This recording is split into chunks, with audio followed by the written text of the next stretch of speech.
It is the Sports Fix here on Flow FM, and let's take a look at Hume Netball before we wrap the program up today. Carla Fletcher joins me on the line to help us go through it. Carla, great to have you back. An interesting round of netball it was, round 10 in Hume Netball. Yeah, hi Jason. There were some really competitive games on the weekend, so it's nice to see some of those teams, stepping up and working really well together. We had some thrillers that we'll get to later on, but first of all, a pretty an easy win in the end for Osborne. They more than doubled Colcan's score, and Colcan have just fallen off a little bit over the last few weeks. But Osborne 70, Colcan 34. Too good, the Tiger girls. Yeah, the girls at Osborne were really interested to see how Colcan would shape up because they've had a fantastic start to the season. And they did have some nice passages of play. But I think maybe just the Osbornes, they've been together for a few years now and they're really keen to do well and be on that winners list at the end of the season. And they were just a bit too strong across the whole lineup for the day. And Karen Hugo had a great game and she won the Players' Player. But unfortunately, the coach wouldn't let her take that award as she forgot to bring the mug for ladies. So, Oh, never forget the mug. That's sacrilege. Especially on Ladies' Day. And Georgia O'Connell and Brianna O'Connell also had great games for Osborne. And the best players for Colcan were Taylor Morey, Rachel Hensel and Claudia Grogan. But I think the Osborne girls had a great night celebrating Ladies' Day and they were waited on hand and foot by the guys and they ripped up the dance floor. So they should be, and well done to them. Osborne girls going great guns there. Lockhart had a good win as well. CDHBU would be pleased with putting 43 goals on the board, but they wouldn't be all that pleased about giving up 57. No, well, Lockhart went into the game with a couple of key players out, but they had a young girl, Abby Grant, step up from B grade, and she had a really solid game in goalkeeper, and she actually won the mug for the day, so that's great for Abby. CDHBU had a really good start and they were only down by 4 goals at half-time and they really put some pressure on Lockhart throughout the game. But Lockhart just settled into their game and with Olivia Lang and Emily McPherson working well in the circle. And Lockhart, Tegan Hanna combined well with Abby for their defensive pressure. They both won the awards and Rosie Dye and Samir Richardson for CDHBU were best players. But I thought it was a pretty impressive game from CDHBU. Well done to them. Here we go, the first of a couple of tight ones to talk about. So the Brock Burham Saints, we almost picked this last week.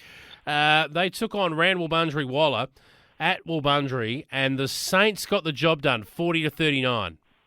Yeah, look, it was a bit hard to pick who was going to win this one, and I went with the Giants, but great credit to the Saints girls getting up by 1 goal. Rand Wulbundry started off a little bit slow and they really had to fight back in the second quarter. But the Saints girls, they just came out strong in the last quarter and it was goal for goal and they ended up a little bit too strong and winning the game just by that 1 goal. The Giants, Lucy Trethown and Brianna Higgins had really great games with a number of turnovers and Courtney Trethown dominated in the wing attack position and feeding strongly into the shooters. Excellent work.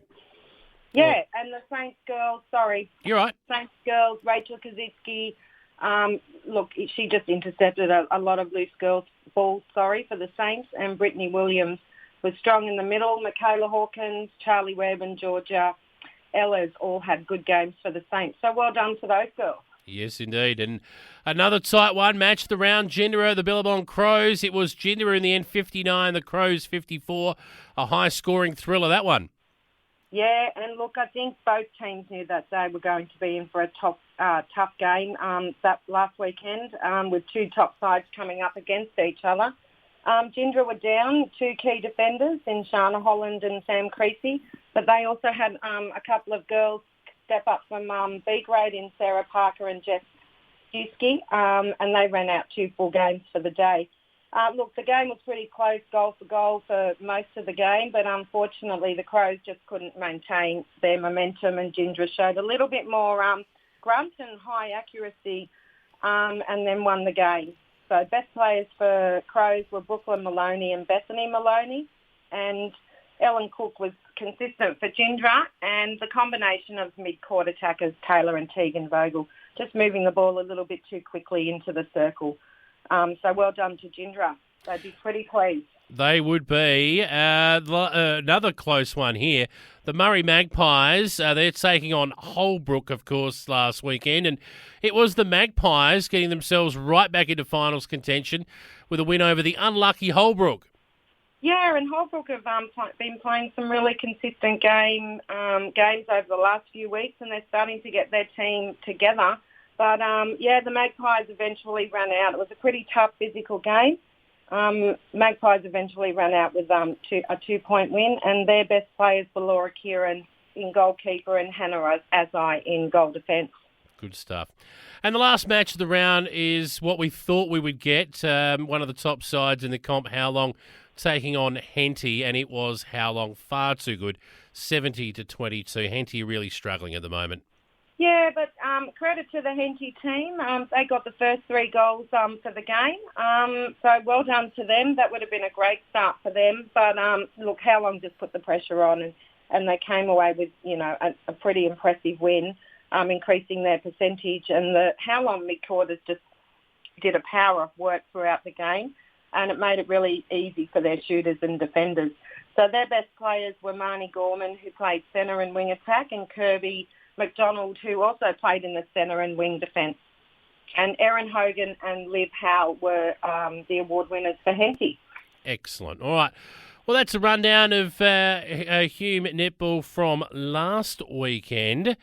But let's have a look at who's playing who in what will be round 11 of matches. So we're up to round 11 of 18, mate. It's getting close to the business end of the year. It is, definitely, and some teams will be looking, to just make sure that they get a few points on the board and hopefully can sneak into, those bottom couple of spots on the ladder. But they're going to have to work really hard, I think, some of those teams sitting out. I tend to agree with you, and one of them is Randall Bundry Wallop. So on the back of their loss last week, they will head to Vic Park to take on another team who lost last week in the Billabong Crows, and they're in uncharted territory at the moment.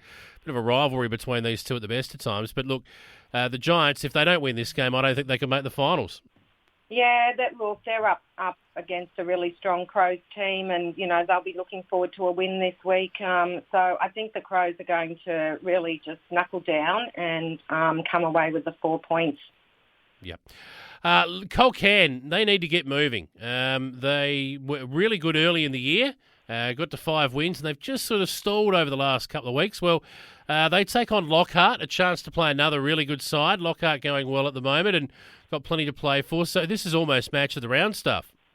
Yeah, no, look, and I think I'll be heading down to that game probably, and I'm looking forward to seeing the Colcan lineup. I think it'll be a really closely contested game, but as you said, Colcan are going to have to pull out all that they can on the weekend. I think Lockhart will be too strong, but Colcan, they know what they've got to work for and they know what they've got to do come towards the last few games of the season. So I don't think they're going to give us an easy win.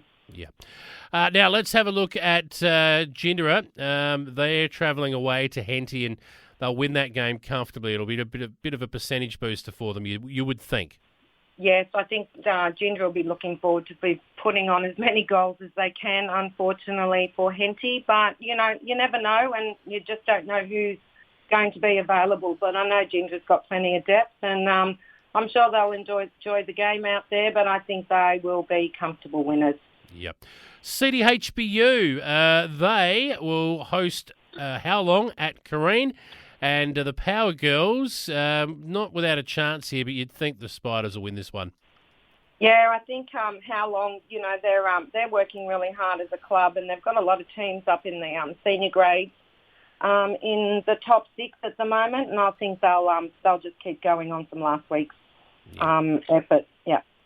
My mail is that the Osborne girls have all been rustled up out of the canola after Ladies' Day last weekend, so thankfully they'll all be able to pile into the minivan and head off down to Urana to take on the Murray Magpies.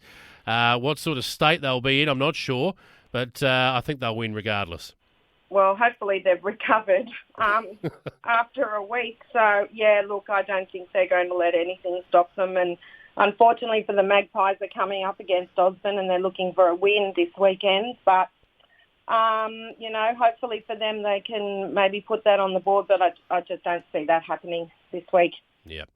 And I'll tell you what, we've got an unusual match of the round. Very rarely do you go 9th versus 11th is going to be your match of the round, but they're both in reasonable nick at the moment for teams right down the bottom end of the ladder. The Brockburham Saints had a win last week.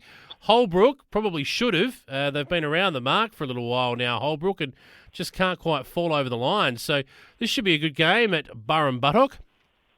Yeah, I'm not sure who to pick here, but I think, Holbrook will be keen to take the 4 points after their, close loss last week. But I'm sure it's going to be a pretty competitive game, and it'll just depend on, who makes their opportunities in turnovers and converts the goals. So I'm looking forward to the outcome of this game. Yes, it should be a ripper, I reckon. So I'm going with Holbrook.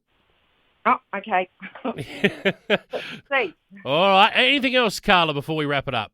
No, all good here, and hopefully everyone has a great weekend and the rain stays away. We've had a few wet days this week, so yeah, just get out there and have fun and enjoy yourselves.